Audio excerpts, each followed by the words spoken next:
ദൈവനാമത്വപ്പെടട്ടെ. എത്ര പേര് ഇന്ന് പകലിൽ ക്രിസ്തുവേശുവിൽ സന്തോഷമായിരിക്കുന്നു? എല്ലാവരും ക്രിസ്തുവേശുവിൽ സുഖവും ശുഭവുമായിരിക്കുന്നു എന്ന് വിശ്വസിക്കുന്നു. അല്പനേരത്തെ ചിന്തയ്ക്കായിട്ട് വിശുദ്ധ മത്തായി എഴുതിയ സുവിശേഷം 6:6 ഇങ്ങനെ വായിക്കുന്നു: നീയോ പ്രാർത്ഥിക്കുമ്പോൾ അറയിൽ കടന്ന് വാതിലടച്ച് രഹസ്യത്തിലുള്ള നിന്റെ പിതാവിനോട് പ്രാർത്ഥിക്കാം. രഹസ്യത്തിൽ കാണുന്ന നിന്റെ പിതാവ് നിനക്ക് പ്രതിഫലം തരും. എന്നെ കേൾക്കുന്ന ദൈവവൈതലെ, ഈ വചനഭാഗത്തിനകത്ത് രഹസ്യ പ്രാർത്ഥനയുടെ പ്രാധാന്യതയെ നമ്മൾ കാണുന്നു. വാതിലടയ്ക്കുക എന്ന് പറഞ്ഞാൽ ലോകത്തിലുള്ള സകല ഡിസ്ട്രാക്ഷനുകളെയും ലോകത്തോടുള്ള സകല ഇൻഫ്ലുവൻസുകളെയും വിട്ട് കർത്താവിനോട് ചേർന്നിരിക്കുക. വാതിലിനെ അടയ്ക്കുക, അകത്തിരിക്കുക. കർത്താവിന് എന്തോ ഇന്ന് പകലിൽ നിങ്ങളോട് സംസാരിക്കുവാനുണ്ട്. അത് പേഴ്സണൽ പ്രയറിൽ കൂടെ കൺവേ ചെയ്യാനുള്ളത് കൺവേ ചെയ്യത്തുള്ളൂ.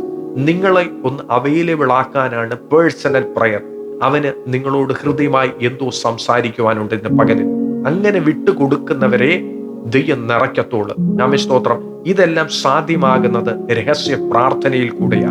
ചില കൈമാറ്റങ്ങൾ നടക്കുന്നത് രഹസ്യ പ്രാർത്ഥനയിൽ കൂടെയാ. അതുകൊണ്ട് ഇന്ന് ഈ പകലിൽ രഹസ്യ പ്രാർത്ഥനയുടെ പ്രാധാന്യതയെ തിരിച്ചറിഞ്ഞാട്ടെ. മണിക്കൂറുകൾ കർത്താവിന്റെ സന്നിധിയിൽ ഇരുന്നവരെ ഇന്ന് വരെയും പ്രയോജനപ്പെട്ടിട്ടുള്ള അസൂസ സ്ട്രീറ്റ് റിവൈവലിന് കാരണമായ ദൈവദാസനാകുന്നു വില്യം ജെ സേമോർ. അദ്ദേഹത്തിന്റെ പ്രാർത്ഥനാ ജീവിതം എന്ന് പറയുന്നത് ആദ്യ കാലയളവിൽ, ആ ഉണർവ് നടക്കുന്നതിന് മുമ്പ് ആദ്യത്തെ കാലയളവിൽ ആദ്യത്തെ 3 വർഷം അദ്ദേഹം ദിവസം 5 മണിക്കൂർ പ്രാർത്ഥിക്കുന്ന ദിവസമായിരുന്നു. എത്ര വർഷമാ? 3 വർഷം. അതിനുശേഷം അദ്ദേഹം 7 മണിക്കൂർ ഒരു ദിവസം പ്രാർത്ഥിക്കാൻ തുടങ്ങി. എന്തിനാ പ്രാർത്ഥിച്ചതെന്നറിയാമോ? ആത്മാവിൽ നിറയുവാൻ, പരിശുദ്ധാത്മാവിന്റെ സാന്നിധ്യത്താൽ നിറയുവാൻ. സ്തോത്രം. അദ്ദേഹം ഒരു പ്രാർത്ഥനാ വീരനായിരുന്നു.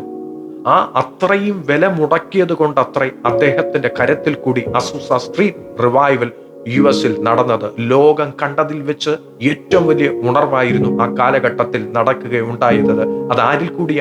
ഒരു പ്രാർത്ഥനാ വീരനിൽ കൂടി. സ്തോത്രം. നിങ്ങളും ഒരു പേഴ്സണൽ പ്രയറിനായിട്ട് നിങ്ങളുടെ ജീവിതത്തെ മാറ്റിവെക്കാമെങ്കിൽ നിങ്ങളിൽ കൂടിയും ഈ കാലഘട്ടത്തിൽ ആ ഉണർവ് നടക്കും.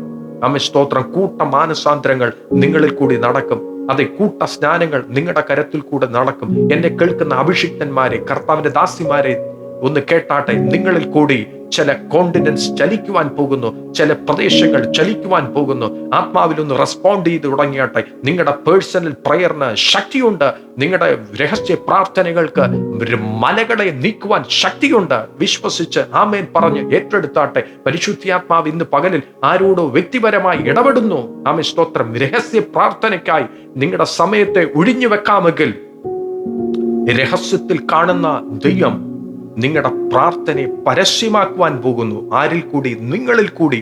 ഒരു വില്യം ജെ സേമോറിൽ കൂടി. ആ കാലഘട്ടത്തിൽ അദ്ദേഹത്തിന്റെ രഹസ്യ പ്രാർത്ഥന പരസ്യമാക്കിയത് അങ്ങനെ ഒരു ഉണർവിൽ കൂടെ. അങ്ങനെയെങ്കിൽ നിങ്ങളുടെ രഹസ്യ പ്രാർത്ഥനകളെ ഉത്തരമായി പരസ്യമാക്കുവാൻ പോകുന്നു സ്വർഗം. നമുക്ക് കണ്ണുകളെ അടയ്ക്കാം, പ്രാർത്ഥിക്കാം. കർത്താവേ, നൽകി തന്ന അനുഗ്രഹിക്കപ്പെട്ട പ്രഭാതത്തിനായിട്ട് നന്ദിയോടെ സ്തുതിക്കുന്നു.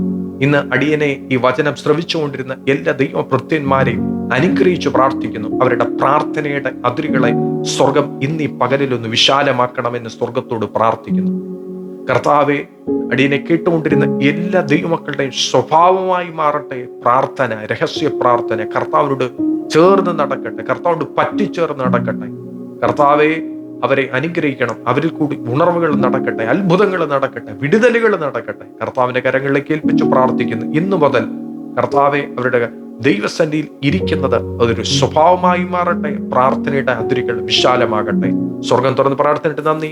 സകലമാനവും മഹത്വം കർത്താവിന് ഞങ്ങൾക്ക് ആ ജീവൻ തന്ന യേശുവിൻ നാമത്തിൽ തന്നെ. ആമേൻ, ആമേൻ, ആമേൻ. ദൈവം ഏവരെയും സമൃദ്ധിയായി ധാരാളമായി അനുഗ്രഹിക്കട്ടെ.